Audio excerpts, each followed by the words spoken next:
CAPF के लिए हम लोग बीजेपी लड़ रहा है, हम लड़ रहा है चाहे मोहम्मद सलीम और औदत चौधरी जुलूस निकल रहा है।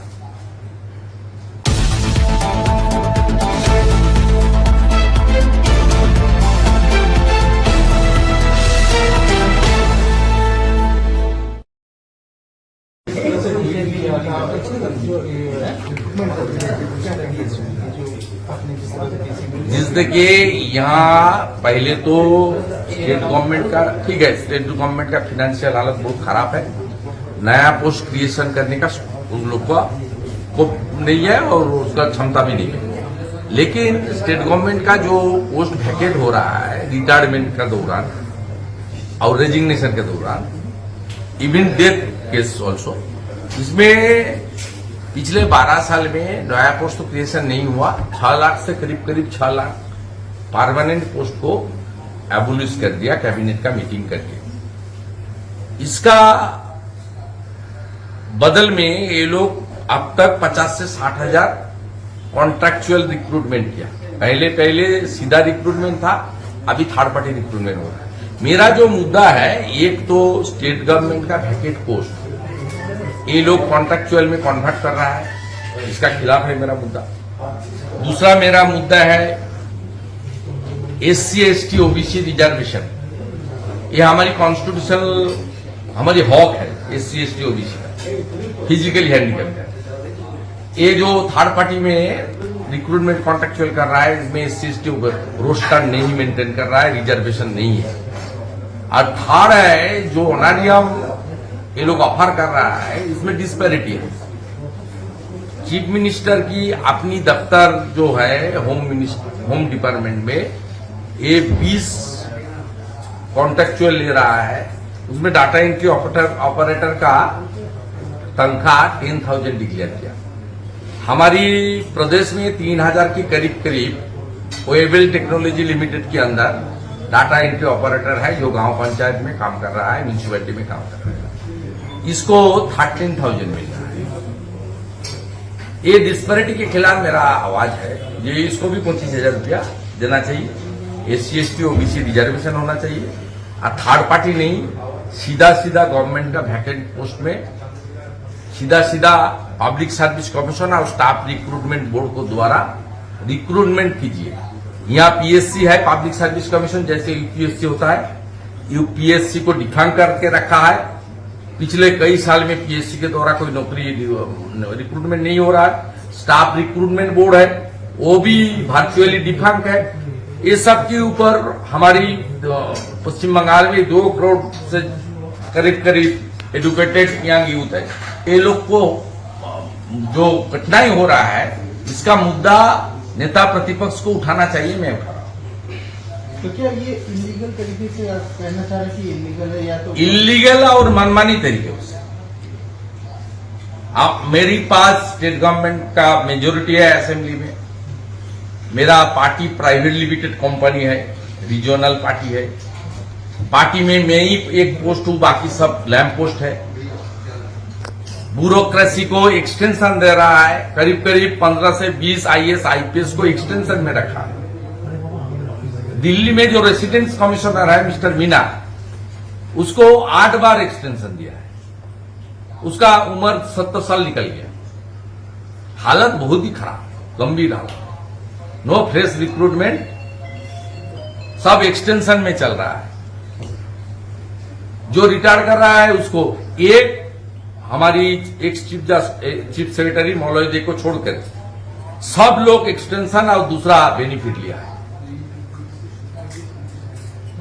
ममता बनर्जी कह रही है, बंगाल की सीएम ममता बनर्जी कह रही है कि कांग्रेस नेता राहुल गांधी प्रधानमंत्री नरेंद्र मोदी की TRP है। अगर गांधी विपक्ष का चेहरा बन जाता तो कोई भी PM मोदी पर हमला नहीं कर सकता, क्योंकि राहुल गांधी के खिलाफ अगर कोई जाता है तो वो TRP मिलता है प्रधानमंत्री मोदी को।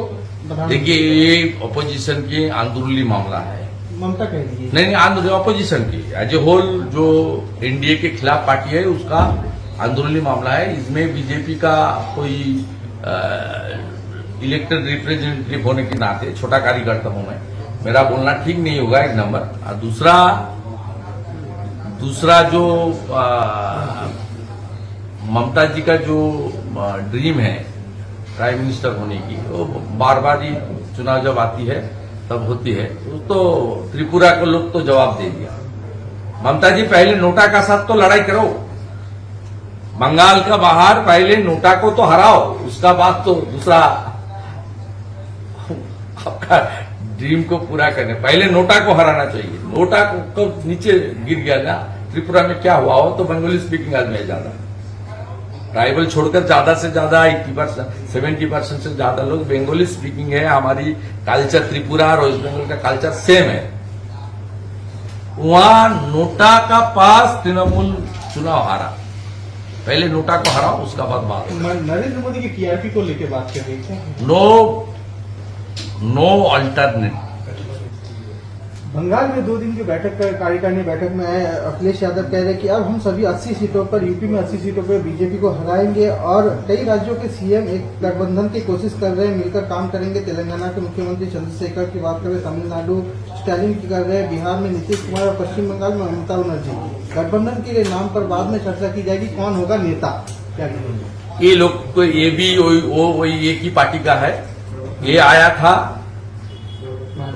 वो 2019 में, यहाँ ममता जी ने ब्रिगेड परेड में रैली की, उसमें सतीश मिश्रा जी भी आया, ये भी आया, फारूक अब्दुल्ला भी आया, तेजस्वी यादव भी आया, बदरुद्दीन आजमल जी भी आया, स्टैलिन भी आया। क्या हुआ नतीजा आप देख लिया ना, अगली बार मोदी जी 400 पार। उसका बोलबाला उसका साथ रहा, ओम प्रकाश राजभर तो खिंचक गया। जितना अलायंस पार्टनर था यूपी चुनाव में, अभी अखिलेश जी का पास कोई बचा हुआ नहीं है। अपने उत्तर प्रदेश में अपने जोट को बरकरार रखे, उसका बाद दिल्ली का बात सोचा। ने ये भी कहा कि 2000 से अधिक लोग जो टीएमसी और बीजेपी के कार्यकर्ता कांग्रेस ज्वाइन किया। बीजेपी का कोई कार्यकर्ता नहीं किया, बीजेपी का कार्यकर्ता नहीं किया। हमारा वहां 2 एमएलए है और हमारा जो स्ट्रेंथ है वो स्ट्रेंथ बढ़ रहा है, उसमें कोई कठिनाई नहीं है। वो हमारी कोई लोग नहीं किया, वो कांग्रेस टीएमसी का आपस का मामला है। और जो टीएमसी में जिसको पोस्ट नहीं मिल रहा है, डिसग्रांटेड एलिमेंट भी है, पोस्ट जिसको नहीं मिल रहा है वो जा रहा है, आ रहा है, वो तो आना जाना चालू है। मुर्शिदाबाद का बारे में टीएमसी का कुछ नहीं था, अभी भी नहीं है, आगे भी नहीं रहेगा। मुर्शिदाबाद में टीएमसी को, मालदा मुर्शिदाबाद में मैं एस्टेब्लिश किया एज ए ऑब्जर्वर, मैं एस्टेब्लिश किया। ममता जी का पार्टी पावर में आई 2011 में। मुर्शिदाबाद में पार्टी ने जितना शुरू किया 2019 में। उन्होंने मुकुल राय को भेजा, फेल किया, इंद्रनील सेन को भेजा, फेल किया, पूर्णेंदु बोस को भेजा, फेल किया, जितने आदमी को भेजा सब फेल किया, 0। शुभेंदु अधिकारी को भेजा था 16 में, 19 में 51% वोट टीएमसी को मिला, 2 एमपी सीट मिला, 1 एमपी सीट में जबरदस्त फाइट हुआ।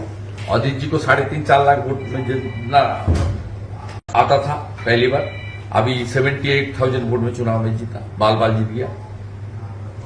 अभी शुभेंदु नहीं है मुर्शिदाबाद में, ये टीएमसी खत्म है, वो ममता जी का कुछ नहीं है, वो थार्ड होगा। वहां टक्कर कांग्रेस सीपीएम जोट का साथ बीजेपी को ही होगा, टीएमसी थार्ड होगा। वो पावर में है, पुलिस है उसका पास, इसलिए। लेकिन आप देख लेना अगले जितना बिग इलेक्शन होगा, अब देख लेना टीएमसी का हालत वहां का। जितेंद्र तिवारी के मामले में सुप्रीम कोर्ट ने अब उनकी गिरफ्तारी का स्टे लगा, क्या? नहीं, उनकी तो गिरफ्तारी हो गया, उनको एडवाइस किया रेगुलर बेंच में अपील करने के लिए। लेकिन पूरा जो जिस तरीके से ये लोग सुप्रीम कोर्ट में सुनवाई भाई और लिस्टेड होने के अंदर जिस तरीके से उठा लिया, किडनैप कर लिया, लोकल पुलिस को पता नहीं था, लोकल रिमांड में ट्रांजिट रिमांड में नहीं लिया, जो माने आपका जिस तरीके से कानून को धजा दिखाई, उसके लिए सुप्रीम कोर्ट ने आज बहुत अच्छा फैसला सुनाया। हमारा काउंसिलर गौरव को bail not to take any coercive action protection मिल गया, तेज प्रताप को प्रोटेक्शन मिल गया। जितेंद्र जी के बारे में हाई कोर्ट सुप्रीम कोर्ट का यही उसका ऑब्जर्वेशन है, वो रेगुलर बेंच में फाइल करे। ये हाईएस्ट कोर्ट ने बता दिया रेगुलर बेंच में कल फाइल होगा। ये देगा तो अच्छा है, नहीं देगा तो हम लोग उस बेंच में ही जाएगा, कोई दिक्कत नहीं। इस तरह की जिस तरह से गिरफ्तारी किया गया है, क्या लग रहा है कि ये कहीं ना कहीं ये बदले की भावना से किया है। देखिए, इंसिडेंट जो हुआ है उसमें डायरेक्ट जितेंद्र तिवारी जी का प्रेजेंस भी नहीं था, इन्वॉल्वमेंट भी नहीं था, कुछ नहीं था। एक सिर्फ चर्चा था, उसका बाद ब्लैंकेट डिस्ट्रीब्यूशन था। एनी इंसिडेंट वो दुखद है, इसके लिए कोई ये नहीं है। लेकिन इसको यहाँ तो गंगा सागर में 2019 में आपका स्टैम्प पैड हो गया था 5 आदमी का, ममता जी को अरेस्ट करना चाहिए। पिछले साल हमारी कृष्णा भक्त की पानीहाटी में हुआ, 3-4 आदमी को हुआ, डेथ हुआ, उसमें ममता जी को अरेस्ट करो। केकेआर का जो नजरुल मंच है उसमें 2000 एकोमोडेशन है, 7 से 8 हजार लोग को अंदर घुसा दिया। साबोकेशन में डेथ हुआ उसका, केकेआर, हाँ, उसका खिलाफ भी एक्शन होना चाहिए। ये पॉलिटिकल विंडिक्टिव एटीट्यूड में किया है। देखिए, हम लोग को कोर्ट के ऊपर पूरा आस्था है। आज जो सुप्रीम कोर्ट जो डायरेक्शन दिया, जो ऑब्जर्वेशन दिया, बहुत अच्छा है। नो अल्टरनेट अभी भी नहीं है, आगे भी नहीं है। मोदी जी आप देश की नेता नहीं, G20 के chairman, world leader. Adhir Ranjan कह रहे हैं कि ममता बनर्जी के इशारे पर बोल रहे हैं, पीएम जो है ममता बनर्जी पीएम के इशारे पर बोल रहे हैं, पीएम और दीदी में राहुल गांधी और कांग्रेस की छवि खराब करने का सौदा है और ईडी सीबीआई के छापे को खुद को बचाना चाहती है। इसी को लेकर अधीर रंजन कह रहे हैं कि दीदी और मोदी में सेटिंग है, दीदी और मोदी में सेटिंग है और कांग्रेस और राहुल गांधी की छवि खराब करने में ये जो अधीर रंजन, वो जो कांग्रेस और सीपीएम सड़क में आया ना इतना दिन बाद, इसलिए आया सेंट्रल एजेंसी ने शिकंजा कस दिया। मोदी जी नहीं होता इस तरीके से करप्शन के खिलाफ एक्शन नहीं होता, अधीर चौधरी का मीटिंग में लोग भी नहीं होता। सेटिंग पेटिंग कुछ नहीं है। मुर्शिदाबाद में ज्यादा माइनॉरिटीज वोटर है और मुसलमान वोट अपने वोट बैंक को ठीक रखने के लिए, और आगे लोकसभा चुनाव है बहरमपुर में, 50% माइनॉरिटी वोट है, वो अपने वोट बैंक को ठीक रखने के लिए ये सब बात बोल रहा है। उसको भी मालूम है ये सेंट्रल फोर्स और जो ऑब्जर्वर आया था किस तरीके से सागरदिघी में काम किया निष्पक्ष चुनाव करने के लिए, उसका कैंडिडेट चुनाव जीत सकता है।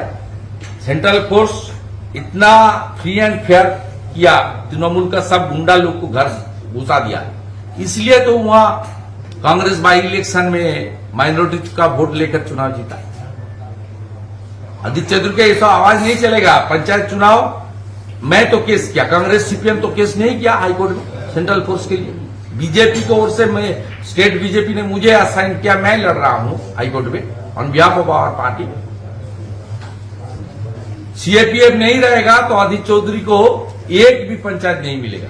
सुन लीजिए, जो यहाँ करप्शन के खिलाफ और डेमोक्रेसी को रेस्टोर करने के खिलाफ, जो डेमोक्रेसी रेस्टोर करने के लिए जो काम कर रहा है भाजपा ही कर रहा है, और इसका सीधा सीधा कुछ फायदा जो सीपीएम कांग्रेस को मिल रहा है ना, हम लोग को लिए रहा है। सेंट्रल फोर्स नहीं रहेगा, एक भी पंचायत, 250 पंचायत है मुर्शिदाबाद में, एक पंचायत में अधीर चौधरी का कैंडिडेट नहीं जीतेगा। मेरा नाम लिख के रख दीजिए। और सीएपीएफ के लिए हम लोग बीजेपी लड़ रहा है, हम लड़ रहा है, चाहे मोहम्मद सलीम और अधीर चौधरी जुलूस निकल रहा है।